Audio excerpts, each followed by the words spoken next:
This is a brand new 500mm f6.3 lens from TTArtisan. And this telephoto prime lens is yours for only $329, so you're probably thinking the same as I do. Is it even good? So what are we sacrificing when paying the low price of this lens? And is this a great choice if you're in the lookout for your first telephoto lens? I'm gonna try to answer that in this video. Let's go. Buying your first telephoto lens in 2024 can get pretty darn expensive. The new lenses that are coming out usually have incredible image quality, lightning fast autofocus, like weather sealing and stabilization, and all these great features that kind of makes all lenses seem like they're for professionals.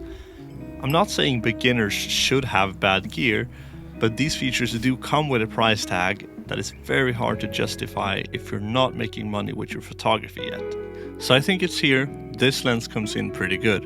And this video is not sponsored. I do get to try it out before release, but all my words are my own and they don't get to see this video before I publish it.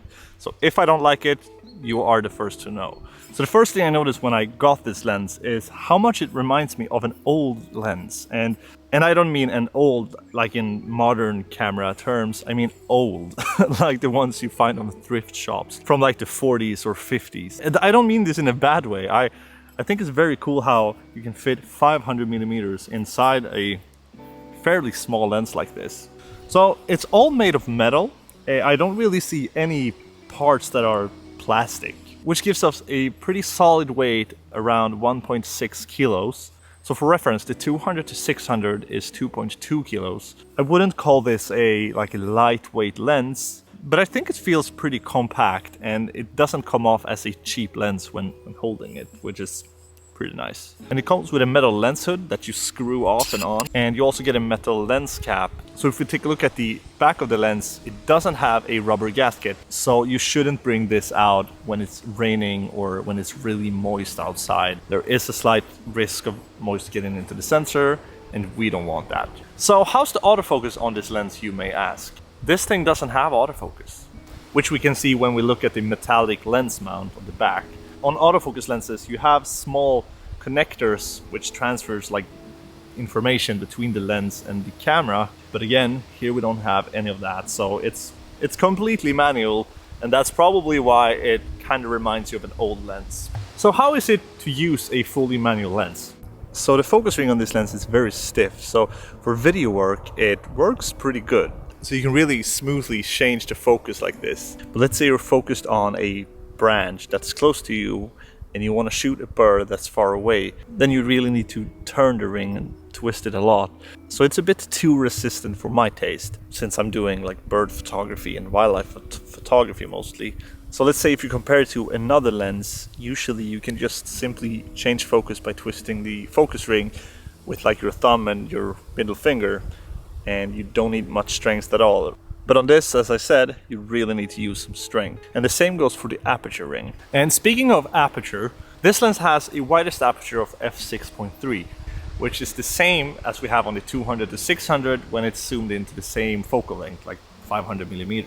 So in case you don't know, the lower the f-stop value on a lens, the more light comes into the sensor. So lenses with an aperture of, for example, 1.8 or 2.8 is usually referred to a faster lens. And usually a low f-stop value on a lens is something you pay for, and I mean it's expensive as hell. This 500mm f4, for example, so these two have the same range, but this one has the aperture of f4, so this lens will give you a much more blurrier background, and it will also give you more light into camera. So the size, as you can see, immediately increases, and so does the price. This thing is $6,000, very expensive. And this one is $329, but the same range. Pretty funny. So I've been using the 200 to 600 for over 2 years, and I know that the aperture of 6.3 is usually good enough for most daylight situations. But the thing is with that lens is that it's tack sharp at f6.3. And that is usually a common problem on cheaper lenses, that they're usually not that sharp at 6.3, and you have to like step down to f8 or f11 sometimes to really get the sharp results. But then it's too dark for the camera to be able to shoot anything that's moving. So it's a it's basically what you pay for. I guess it isn't really fair to compare this $300 lens to a $2,000 one, but besides the color fringing that you see on high contrast photos on this thing, the sharpness is actually way better than I expected, and I'm gonna show you. So at the widest aperture of 6.3, I think the sharpness is actually very good, as I mentioned, and I managed to take some really sharp photos on some birds. And I was actually quite surprised by it. So we have great details in the feathers, and the overall image turns out very pleasing. So I think there's something about the photos that I really can't pinpoint why, but it has this kind of prime look, and it's obviously a prime lens. It has this look that I didn't expect it to have on a cheap lens like this. It's a look you get with prime lenses, some kind of 3D pop, which isn't that usual on cheap lenses. So I'm very glad to see that, but it might take a couple of tries to really nail the sharpness. And sometimes in wildlife photography, you have a couple of tries and you have the ability to spend time and try out different things. But on the other hand, many times you don't. Many times it takes 2 seconds and it's over. I guess at those times it's very handy to have autofocus so you don't miss the shot. But using manual focus hasn't been easier than it is now, because now we have focus peaking, and I think that is a lifesaver when you're using manual focus. Things are moving fast in wildlife photography, so it's a really challenge to use manual focus, but it do work. And so I guess that is what you pay for on a more expensive lens. The reliability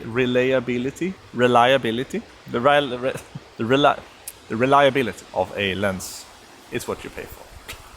So if you're planning on filming a lot with this lens, I can highly recommend to use a tripod. Since we don't have any stabilization, we just have to rely on the inbuilt stabilization of the camera if your camera has one. And as I mentioned earlier, the resistance of the focus ring is good for video work. You can really fine-tune and make really smooth focus transitions. But as you need to move the focus ring with a bit of strength, it's easy to accidentally add shake to the video. So what do we sacrifice when buying a lens like this? So the stability of a more expensive lens is sometimes very important when you can't afford to miss a shot. So let's say you're doing work for somebody and you only have one chance to get the shot. I wouldn't recommend to get this lens because it's very easy to miss a shot when you're using a manual lens. So let's say you're out in the rainforest and shooting wildlife and such. Since this lens isn't weather sealed, as I mentioned earlier, there is a risk of moist getting into the lens or into the camera sensor, and you don't want to find yourself in that situation. But on a day like this or any other day when it's not raining, it works very good. Like, weather sealing is not a standard on lenses. There's usually something you pay for, and I don't see it as a very big problem because I usually put a rain cover over the lens and it helps a lot, but it's definitely something to think about before getting a lens.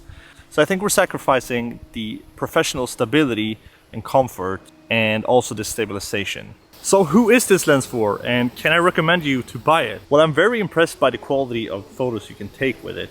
Since it's like $329, it's very cheap, and as I said, I didn't expect to get this kind of quality of photos out of this lens. So I remember when the longest range I had was 200 millimeters, and all I wanted was to get closer to the subject all the time, but I couldn't zoom in further. And if this lens would exist when I started out, I would 100% buy it. To get a feel for the telephoto experience and to be able to shoot wildlife while saving up money for my dream lens, which would be the 200 to 600, instead of walking around with 200 millimeters for like 2 years. So I think this lens is the perfect starter telephoto. And I think it's great if you want to try out wildlife photography, but you don't want to commit your whole budget to it.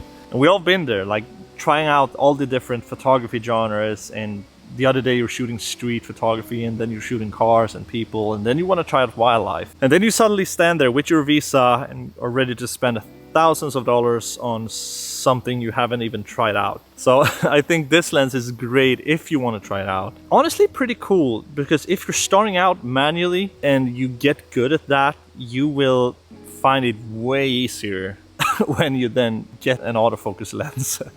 Like, it will be such a big difference in comfort. Get good at light and composition, but more importantly, get good at finding wildlife.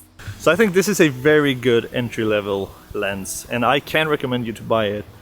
But you do need to know that shooting like manually takes practice, and you won't probably get all of the shots in focus. But I guess it's something you can practice at. I will practice. Something would be pretty cool to do. Compare this $329 lens to my Sigma 500, which is $6,000 and the same focal length, and compare the images and quality and what it is, just for fun. I guess no one is sitting there like, should I buy this or that lens, because they are from two different budgets for sure. But so thank you so much for watching this video, and I have a link down in the description with the lens where you can read more about it. And yeah, I'll see you in the next one. Bye.